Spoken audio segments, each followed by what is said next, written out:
I don't particularly want to be a mother, have children. For me, I think it's basically for a sense, companionship and security. And I think it'd be rather interesting to marry a homosexual for this, because you could establish a good relationship, a sort of deep, respectful relationship, and yet you could have your own life apart. What do you think is the purpose of marriage?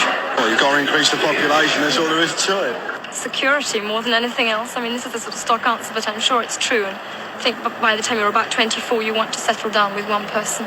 If you are very healthy, highly developed people, you naturally have other attractions sometimes. Don't think you go through life without thinking somebody else is really rather wonderful. I think the whole of marriage really, in a way, depends on...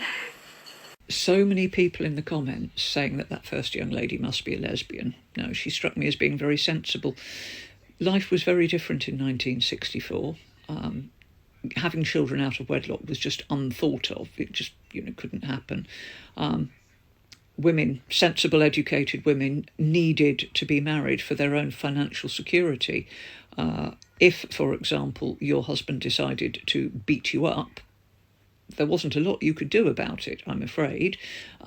If he left you, he could withdraw his financial support and you were a bit stuffed. If you wanted to leave and you left the house, then you left the house. Laws were very different. Women had very, very few rights, and any sensible woman knew that marrying for love, whilst it seemed a wonderful idea, of course could go wrong very, very quickly. And it made more sense to find somebody that you liked and got on with and thought that you could live the rest of your life with. Love, I mean, obviously people did marry for love, but the point being is you had to be a lot more thoughtful about it. Could you live with this person for the rest of your life?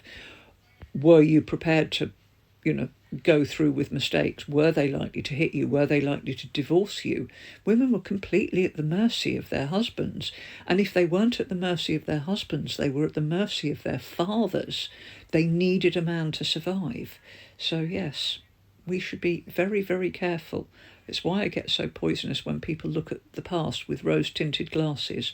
The past for women was not a good place to be at all, even if they did speak beautifully.